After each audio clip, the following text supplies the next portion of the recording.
ഞാൻ ഇത്രയൊക്കെ ചെയ്തിട്ടും അവളെന്നോട് ക്ഷമിച്ചതല്ലേ? അവള് ക്ഷമിച്ചോണ്ടല്ലേ ഞാൻ പുറത്തിറങ്ങി നടക്കുന്നത്. അല്ലെങ്കിൽ ഞാൻ ജയിലിൽ കിടക്കണ്ടല്ലേ? അവൾക്കെന്നെ ജയിലിൽ കിടത്തണമെങ്കിൽ അവള് ജയിലിൽ കിടത്തണ്ടേ? അവള് ചെയ്തില്ലല്ലോ. എന്നാലും അവള് ജോലിക്ക് പോകുന്നത് എനിക്കിഷ്ടമല്ല.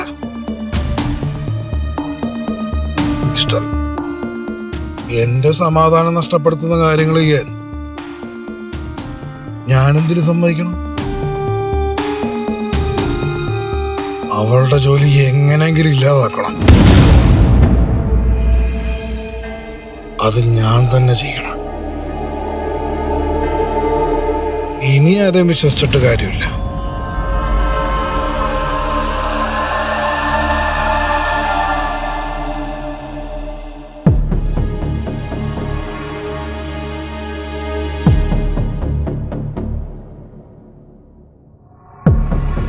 നീ പറയഞ്ചി, എന്നെ കൊണ്ടൊന്നും ചെയ്യാൻ കഴിയില്ല. മായ്മക്ക് കഴിയും, അതെനിക്കറിയാലോ. ഇല്ല, എനിക്കൊന്നും ചെയ്യാൻ കഴിയില്ല. എന്നെ കൊണ്ട് ഒന്നിനും കൊള്ളില്ല. ആവണിയും ത്രിവേണിയും ഇപ്പൊ എന്താ മോഹനും പറഞ്ഞു എന്നെ കൊണ്ട് ആവണിയെ ഒന്നും ചെയ്യാൻ കഴിയില്ലെന്ന്. അത് പറഞ്ഞപ്പോഴല്ലേ നിങ്ങൾ എന്റെ കഴുത്തിന് കുത്തി പിടിച്ചത്. അഞ്ജു, നീ എന്താ ആലോചിക്കുന്നത്? ഒന്നുമില്ല മായ്മ. മായ്മക്ക് എല്ലാം ചെയ്യാൻ പറ്റും. മായ്മക്ക് മാത്രമേ ഏട്ടത്തി എന്തെങ്കിലും ചെയ്യാൻ പറ്റൂ. ഞാൻ ചെയ്യും അഞ്ജു.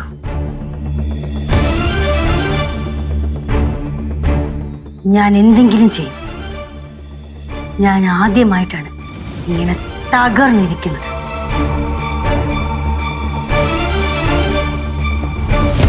ഒന്നും നടന്നില്ലെങ്കിൽ എല്ലാവരും ഞാൻ വീട്ടിനകത്ത് പൂട്ടിയിട്ടിട്ട് ഈ വീടിന് ഞാൻ തീ കൊടുക്കും. തീയിടോ? എന്തിനീ?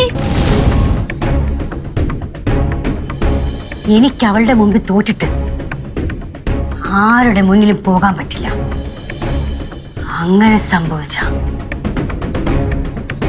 പിന്നെ ഈ മായാവതി ഇല്ല.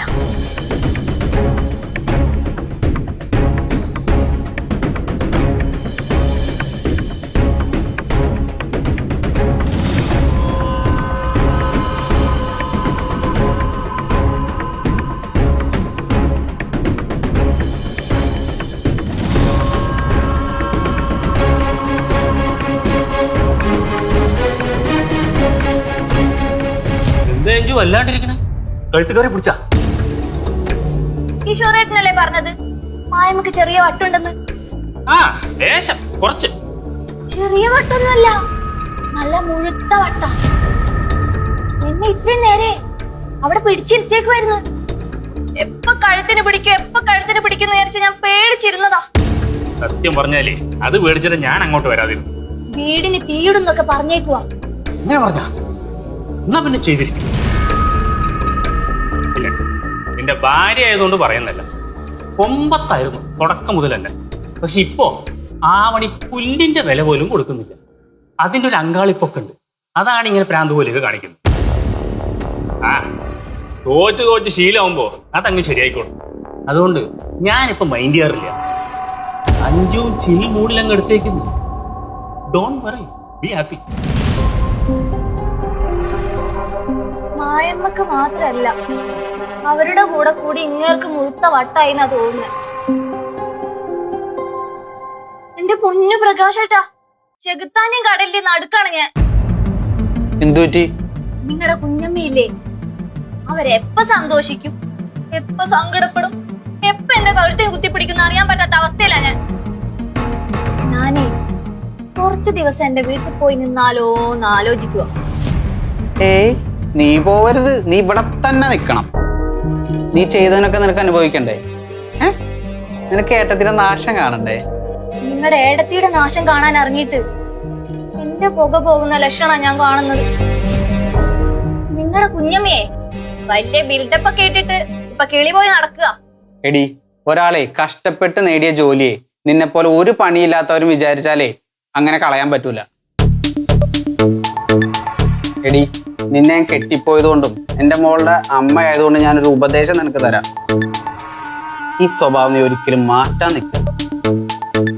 പിന്നെ ഏട്ടത്തിയുടെ നിന്നും കുഞ്ഞമ്മയുടെ നിന്നും വാങ്ങിച്ചു കൂട്ടി കഴിയുമ്പോ അവസാനം ചിലപ്പോൾ നിനക്കൊരു നാണം വരുമായിരിക്കും. അവസാനം അപ്പം എങ്ങാനും ഈ സ്വഭാവം മാറ്റിയാൽ മതി.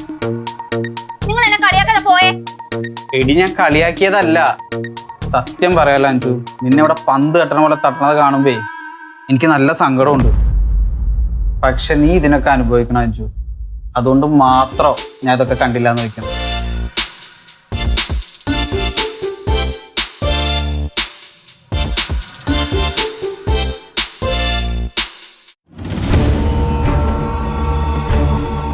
മായ, എന്താണ് കിഷോർ? എവിടേക്കാ പോകുന്നൊന്ന് പറഞ്ഞിട്ട് പോ. അത് ഞാൻ വന്നിട്ട് പറയാം. എന്ത് മായ? മിണ്ടാടി കിഷോർ, എവിടെയെങ്കിലും പോകുമ്പോ പുറകെ വിളിച്ചോളൂ.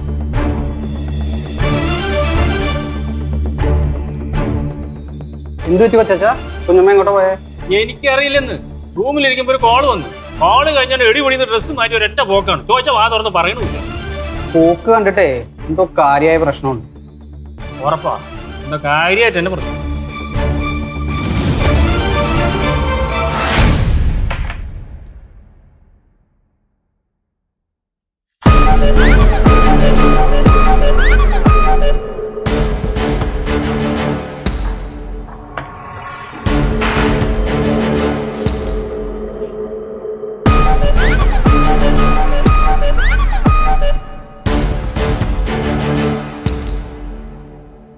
ആരാടി നിന്നെ സഹായിക്കുന്നത്?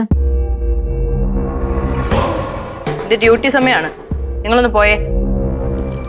നീ ചോദിച്ച കേട്ടില്ലേ നിന്നെ ആരാണ് സഹായിക്കുന്നതെന്ന്? അല്ല, എന്താ നിങ്ങളുടെ പ്രശ്നം?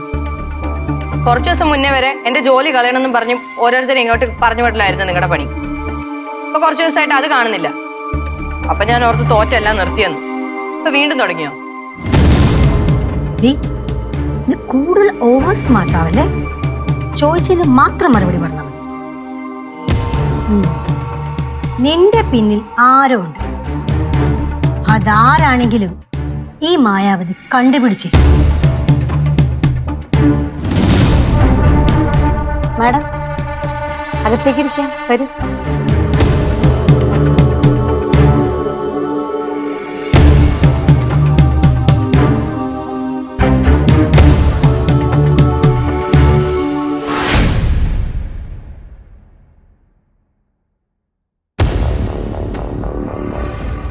ഇരിക്കും മാഡം. മാഡം, അവളുടെ പിന്നിൽ ആരും ഉണ്ട്. പിന്നെ മാഡം മിനിസ്റ്ററിന് വേണ്ടപ്പെട്ട ആളാണെന്ന് പി എ വിളിച്ച് പറഞ്ഞുകൊണ്ടാണ് ഞാൻ മാഡത്തിന് ഹെൽപ്പ് ചെയ്തത്. പക്ഷെ ഇപ്പൊ അങ്ങനെയല്ല, എനിക്ക് ചെറിയ പേടിയുണ്ട്. അവളുടെ കൂടെ ആരുമില്ല, നിങ്ങൾ വെറുതെ പേടിക്കണ്ട. നിങ്ങൾ അവളുടെ സീനിയർ അല്ലേ, നിങ്ങൾ പറയുന്നതല്ലേ അവള് കേൾക്കൂ. മാഡം, ഞാൻ ജീവനോടെ ഉണ്ടെങ്കിലല്ലേ എനിക്ക് അവളോട് എന്തെങ്കിലും പറയാനും പേടിപ്പിക്കാനൊക്കെ പറ്റുള്ളൂ. സ്ഥിരം എന്നെ ആരോ വിളിച്ച് ഭയങ്കര ഭീഷണിപ്പെടുത്തല. പരാതി കൊടുത്തിട്ടൊന്നും ഒരു കാര്യം ഉണ്ടായില്ല. നമ്മൾ ആവണീനെ കൈക്കൂലി കേസിൽപ്പെടുത്തി അകത്താക്കുന്ന ഭീഷണിപ്പെടുത്തിയപ്പോ എന്നെ കൈക്കൂലി കേസിൽപ്പെടുത്തി അകത്താക്കുന്ന ഇപ്പൊ എനിക്ക് കിട്ടുന്ന ഭീഷണി. എനിക്ക് നല്ല പേടിയുണ്ട് മാഡം. എന്റെ മക്കളൊക്കെ സ്കൂളിൽ പഠിക്കുക. മാഡത്തിന്റെ കൂടെയുള്ള ആരുമാണ് ഇതൊക്കെ ചെയ്യുന്നത്, അതെനിക്ക് ഉറപ്പാണ്. എന്റെ കൂടെയുള്ള ആരോ?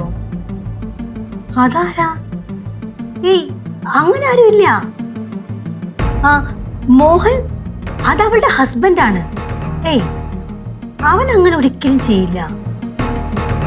ആ, പിന്നെ എന്റെ ഹസ്ബൻഡ് കിഷോർ, പ്രകാശൻ, അവർക്കൊക്കെ ആവണിയുടെ ചെറിയൊരു സോഫ്റ്റ് കോർണർ ഉണ്ട്. അല്ലാണ്ട് ഇങ്ങനത്തെ കാര്യങ്ങളൊന്നും ചെയ്യുമെന്ന് എനിക്ക് തോന്നുന്നില്ല.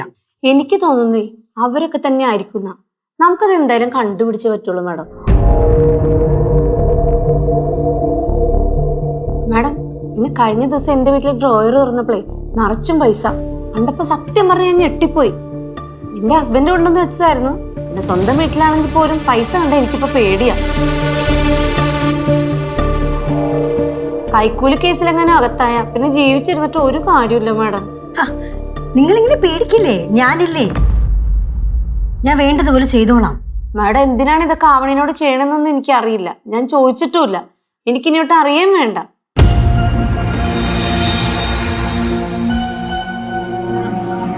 ഞാൻ ഇത്ര അവളെ ടോർച്ചർ ചെയ്തിട്ടും അവൾ അവളുടെ ജോലിയൊക്കെ കറക്റ്റ് ആയിട്ട് ചെയ്യുന്നുണ്ട്.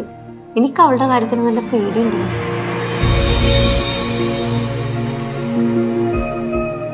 മാഡം പറയുന്ന പോലെയൊക്കെ ചെയ്യുന്ന ഞങ്ങളുടെ അവസ്ഥ ഇതാണെങ്കിൽ ഞങ്ങളെ കൊണ്ട് ഇതൊക്കെ ചെയ്യുന്ന മാഡത്തിന്റെ അവസ്ഥ എന്താണെന്ന് എനിക്ക് ഊഹിക്കാൻ പോലും പറ്റുന്നില്ല.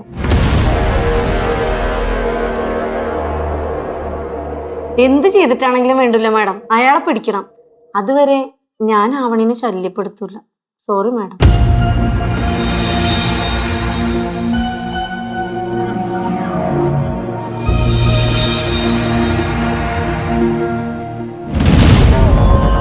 ആ മായമ്മ പോവാണോ? നിന്റെ പിന്നിൽ ആരാണെങ്കിലും അത് ഞാൻ കണ്ടുപിടിക്കും. നിങ്ങൾ കണ്ടുപിടിക്കും, എനിക്കെന്താ? 2 ഗുണ്ടകൾ ഇടിച്ച് ഹോസ്പിറ്റലാക്കി. ഇവിടുത്തെ എഞ്ചിനീയർ ഒന്ന് ഭീഷണിപ്പെടുത്തി. അപ്പൊ നീ എന്ത് വിചാരിച്ചു? ഞാനങ്ങ് പേടിച്ചവിടെ പിന്മാറുന്ന നിനക്ക് തെറ്റിയടി. നിങ്ങളെ അങ്ങനെ ഞാൻ വില കുറച്ച് കാണില്ല. പക്ഷെ എന്നാലും ആദ്യം എന്നെ പേടിപ്പിച്ച് എന്റെ ജോലി രാജിവെപ്പിക്കുന്നു പറഞ്ഞ് നിങ്ങളുടെ മുഖത്താണല്ലോ ഇപ്പൊ പേടി. അതെന്താ? ചിലപ്പോ എനിക്ക് തോന്നിയതായിരിക്കും അല്ലേ? എടി നിന്നെ ഞാൻ ഓഫീസായത് നിന്റെ ഭാഗ്യം. ഇല്ലെങ്കിൽ നിനക്ക് ഞാൻ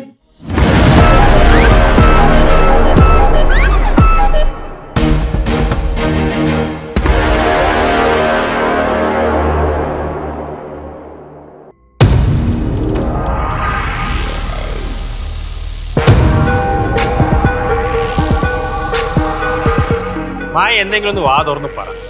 പോകുമ്പോ പറഞ്ഞു വന്നിട്ട് പറയാം. വന്നിട്ട് ഇപ്പൊ എത്ര നേരമായി? എന്താണ് കാര്യം? ഒന്ന് തുറന്ന് പറ.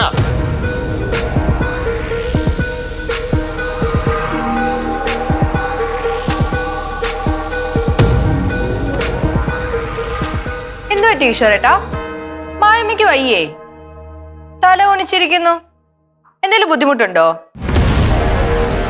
എനിക്കറിയില്ല. അവിടെ എങ്ങോട്ടോ ധൃതി പിടിച്ച് പോകുന്നു കണ്ടു. എങ്ങോട്ടാന്ന് ചോദിച്ചപ്പോ പറഞ്ഞില്ല. അതപ്പോ തിരിച്ചെത്തി. ഇപ്പോഴൊന്നും പറയുന്നു.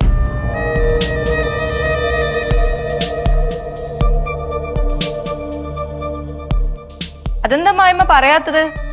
പറയേ, എല്ലാരും അറിയട്ടെ. അപ്പൊ അവനിക്ക് അറിയോ മായ എവിടെ പോയിരുന്നെന്ന്? പിന്നെ മായമ്മ എന്റെ സുഖവിവരം അന്വേഷിക്കാൻ എന്റെ ഓഫീസിൽ വന്നതല്ലായിരുന്നോ? ഓഫീസിലേക്കോ? അതെന്തിനു?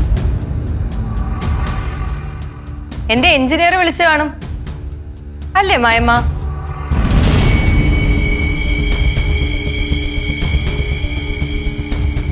എനിക്കൊന്നും മനസ്സിലാവുന്നില്ല. ഒന്ന് തെളിച്ചു പറ.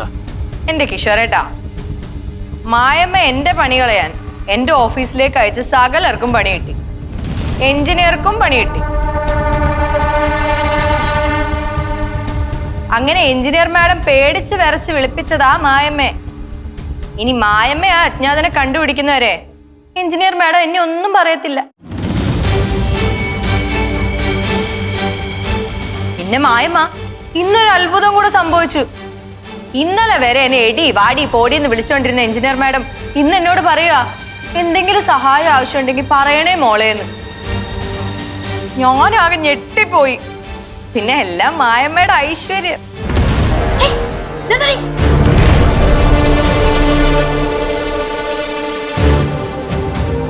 നീ ജയിച്ചു എന്ന് കരുതണ്ട.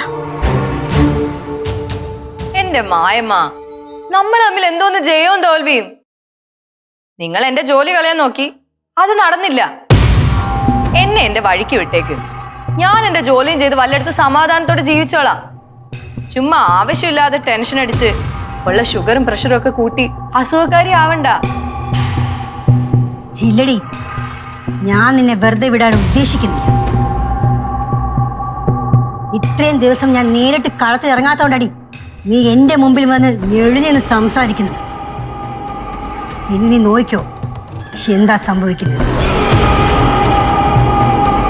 ഇവരൊരു തരത്തിലും സമ്മതിക്കില്ലല്ലോ ചേച്ചി. ഇല്ലടി, സമ്മതിക്കില്ല. നീയും നിന്റെ ചേച്ചിയും ഈ മായാവതിനെയാണ് വെല്ലുവിളിച്ചത്. എനിക്ക് തോൽക്കുന്ന ഇഷ്ടമല്ല. ഞാൻ തോൽക്കില്ല. കേൾക്കാനൊക്കെ നല്ല രസമുണ്ട്. പക്ഷേ എന്നെ ഉപദ്രവിച്ച 3 പേർക്കും പണി കിട്ടി. അടുത്തത് നിങ്ങളാ. വേണമെങ്കിൽ വല്ല മുറിയിലും കയറി കഥ കടച്ചിരുന്നോ, അതാ നിങ്ങൾക്ക് സേഫ്റ്റി.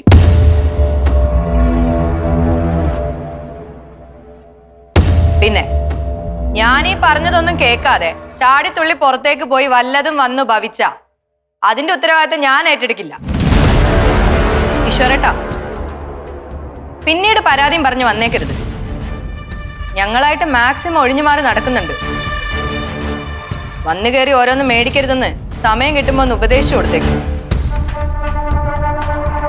അഞ്ജു ചേച്ചി, ചേച്ചി ഇവരോടൊന്നും പറയാൻ നിൽക്കണ്ട കേട്ടോ. ഇവര് കഴുത്തിന് കുത്തിപ്പിടിച്ച് ചേച്ചിയുടെ കഴുത്തൊക്കെ നീണ്ടു തുടങ്ങി.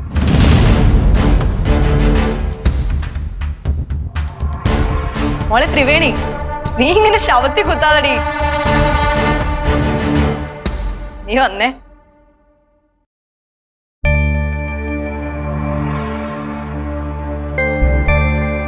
മായമ്മ,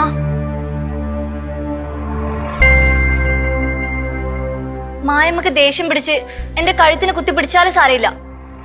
എനിക്ക് പറയാനുള്ളത് ഞാൻ പറയും. എല്ലാരെയും തോൽപ്പിച്ച് അവര് മാത്രം അങ്ങനെ ജയിക്കണ്ട. മായമ്മ ഇപ്പൊ തോറ്റ് നിൽക്കുക, അതുപോലെ അവരെയും തോൽപ്പിക്കണം. അതിന് പറ്റിയില്ലെങ്കിൽ ഞാനും പറയും, മായമ്മേനെ കൊണ്ട് ഒന്നിനും കൊള്ളൂല.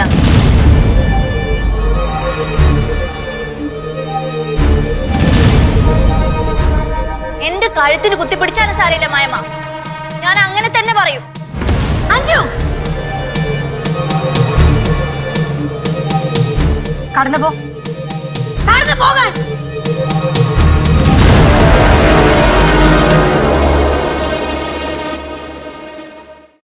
ആയേ, ഞാൻ പറയുന്ന ഒന്ന് കേക്ക്. നീ ഇപ്പൊ എന്ത് തീരുമാനം എടുത്താലും അത് ദേഷ്യത്തിന്റെ പേരിലോ വിഷമത്തിന്റെ പേരിലോ ആയിരിക്കും. ഒന്ന് റിലാക്സ് ചെയ്യും, സമാധാനമായിട്ട് ആലോചിച്ചിട്ട് തീരുമാനം എടുക്കുക.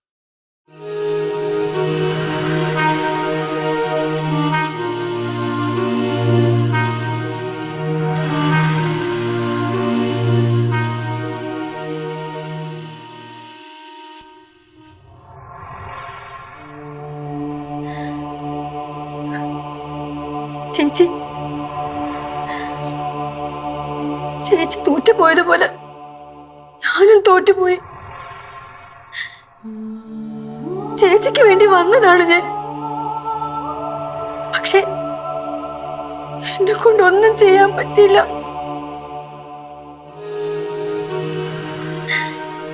എന്നോട് ജീവിതത്തിൽ തോൽക്കല്ലെന്ന് പറഞ്ഞത് ചേച്ചിയാണ്.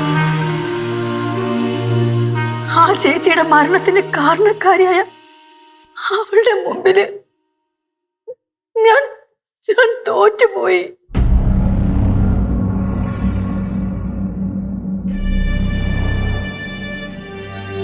എന്തുപറ്റി?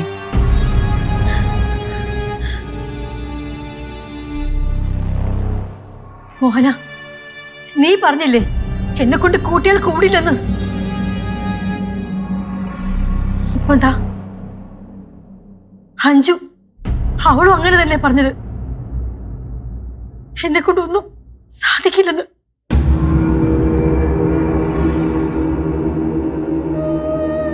ഞാൻ ഒരിടം വരെ പോവാ. 2 ദിവസം കഴിഞ്ഞേ വരൂ. ഞാൻ തിരിച്ചു വരുമ്പോ അഞ്ജു, നീ ഇപ്പൊ പറഞ്ഞല്ലോ, ഇത് മാറ്റി പറയും.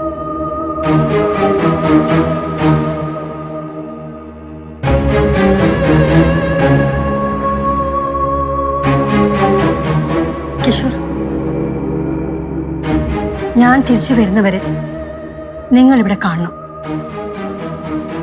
എവിടെയും പോരുത്. മായ എവിടേക്ക് പോകുന്നു?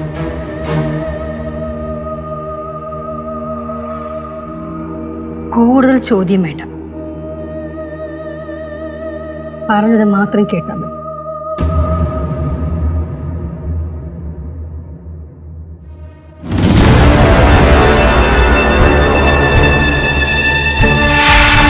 ചേച്ചി,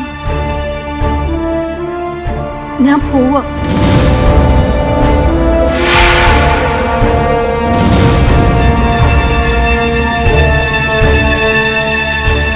ഞാൻ തിരിച്ചു വരും.